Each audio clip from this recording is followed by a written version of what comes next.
రోజు ఈ వార్తలు రాసుకుంటోంది సాక్షి. మావిగన్ అమరావతి, మావిగన్ వారియర్స్ వర్సెస్ అమరావతి గ్రాఫిక్స్, ఆచరణీయమైన మావిగన్ వైపే ప్రజాభిప్రాయం అన్నట్టు.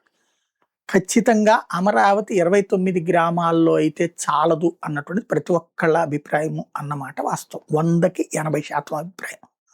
విజయవాడ గుంటూరు కలిపి ఉండాలని కోరుకుంటున్న మాట వాస్తవం. మచిలీపట్నం కలిస్తే తప్పు లేదనుకుంటున్న మాట కూడా వాస్తవం.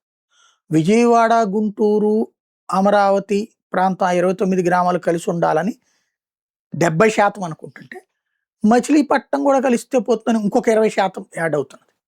29 గ్రామాలే రాజధాని అని కోరుకుంటున్న వాళ్ళు 10% ఉంటారు. ఈ పేరు ఇరిటేటింగ్ వస్తున్నది మాత్రం మావిగన్. అసలు మన తెలుగు పేరు కాదు, అమరావతి అన్నటువంటి క్లియర్ పేరు పెట్టు.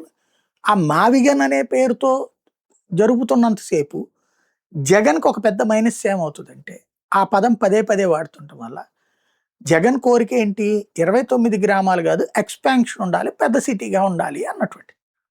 మేమొస్తే దాంట్లో కలుపుతాం అది అని చెప్పడం పోయి మావిగన్ మావిగన్ మావిగన్ అంటూ ఉంటే ప్రజల్లో ఏం ఫీలింగ్ పోతుంది? ఇప్పుడు ఆ 29 గ్రామాల్లో జరుగుతున్న వేల కోట్ల రూపాయలు పోసినంత వదిలేస్తాడు, మళ్ళీ ఈయన వస్తే నాశనం చేసేస్తాడు, మళ్ళీ తెచ్చి ఊరి మీద రోడ్డు మీద వేస్తాడు, మళ్ళీ రాజధాని మొదటికి తెస్తాడు అనే ఫీలింగ్ పెరిగిపోతుంది. అది మైనస్. వైసీపీ నేతలు జగన్తో కూర్చుని ఆలోచించుకునిసింది అది. మేము క్లియర్గా చంద్రబాబు గారికి వార్నింగ్ ఇస్తున్నాం.